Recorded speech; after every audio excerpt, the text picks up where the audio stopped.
Hey, welcome back to the channel. This morning I'm going to delve into something that is above my pay grade. I know very little about, but that usually doesn't stop me because I try to fix things myself, and I'm going to start out doing the same thing with this, and if I have to get help, I will. But my welder, which is a Lincoln Electric Precision TIG 185, has an issue with the output. I would have called it a rheostat or a pot back in the day, but after doing a little research on the internet, going onto different forums, they call it an encoder.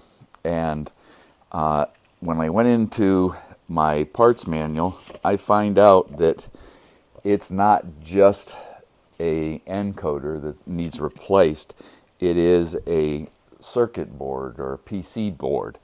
And so what my attempt is going to be, after listening to some of the guys on the forum or ladies, that pot or that encoder might be replaceable if you can find a part number and make it a whole lot less expensive. From what my understanding is that PC board is right around $900,000 to replace that, and you can go out and buy some of these newer, smaller welders for around that price. So I'm going to try to repair this and take it apart. Again, I'm learning as I go, so don't take everything to heart that I'm doing here as being the correct way. But let me show you what it's doing. You turn it on and it's reading 045, and when I turn the output, it should go up at a regular rate, 45, 46, 47, then it went back to 46, down to 41, 43. All right, so it's kind of jumping all over the place. It's not consistent whatsoever.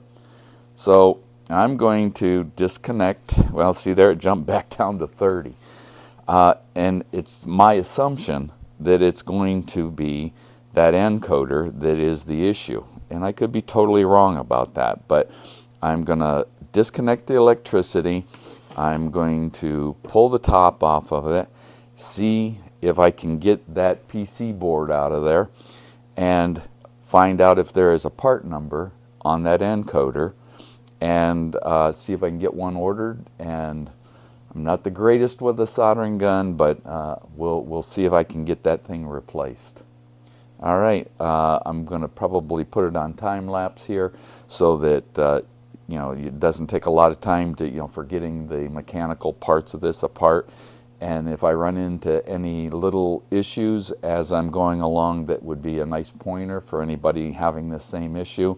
I will stop it and go over it. Definitely the first thing I am going to do is unplug the power source.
tried a couple different wrenches, but it seems to be that a 1/2 inch is the one that fits it the best, not any kind of metric, a 12 or a 13.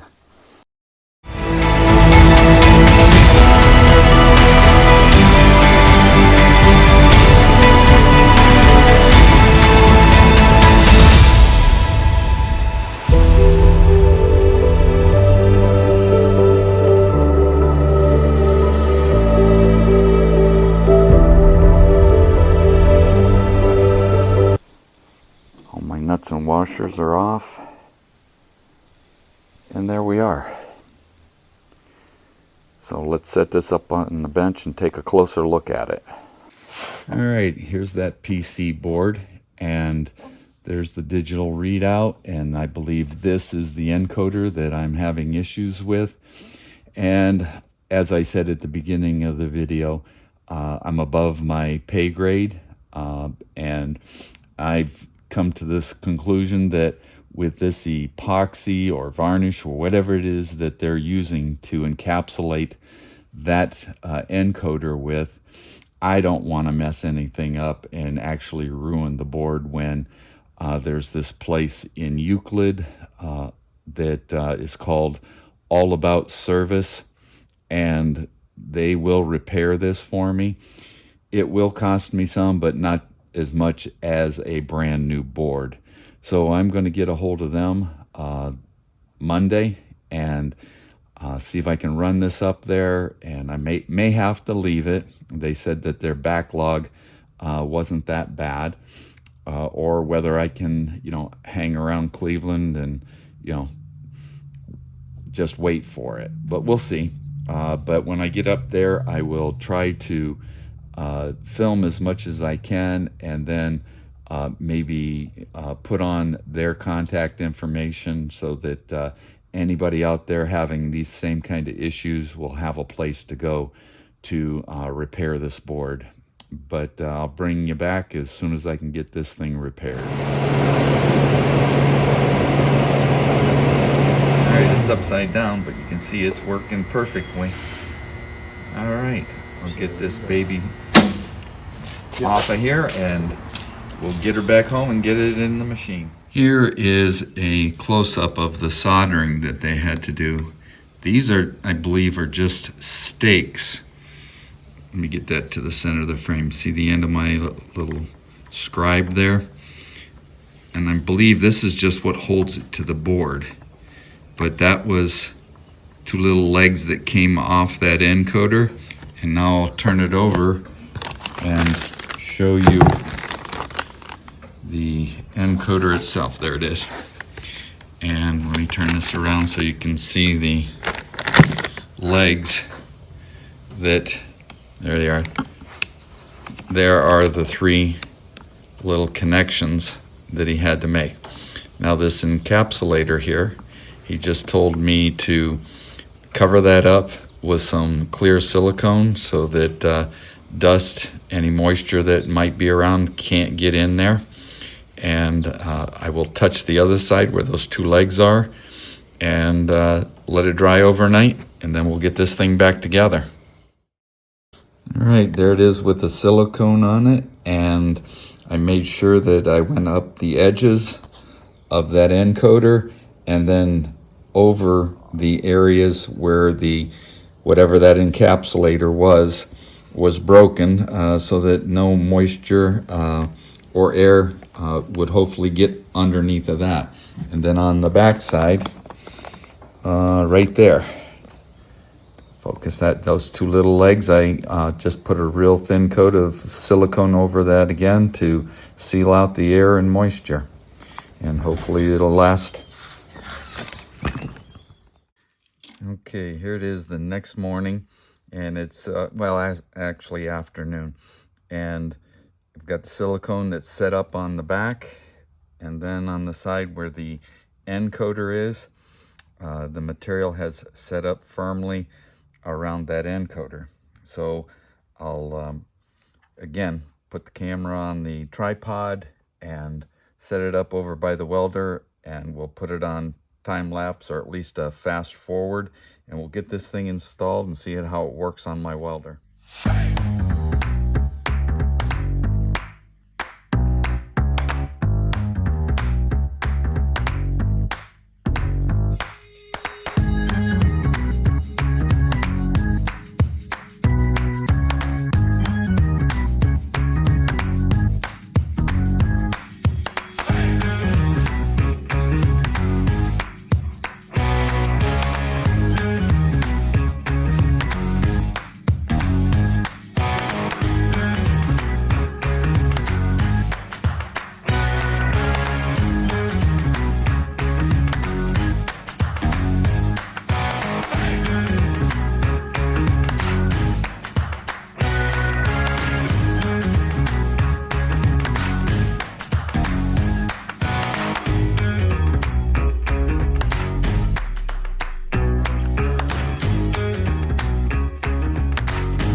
Alright, here are the tools that I used to complete this project.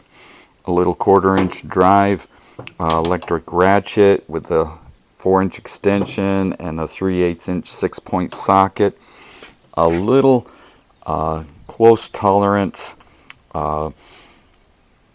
screwdriver set that comes with a little ratchet attached to it, and I'll be darned if I can tell you where to get one of those. I got that from my dad.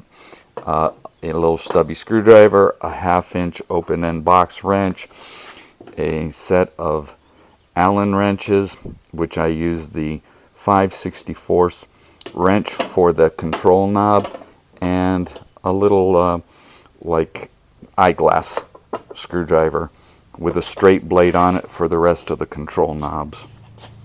Here on the front, these three took the little straight screwdriver, and all of the set screws are opposite the white little dashes on the controllers. And this one that took the Allen wrench, the 5/64, again is opposite, but that's what enables you to take that off. And the nuts that hold on these three lower controllers, which holds the circuit PC board on, they only go on to little plastic shafts, so you don't want to over tighten those. And you saw me blowing out, that is a lot of the varnish that was on the transformer in there that was laying loose, and that's why I ended up pulling off that side panel and blowing out as much of that as I could.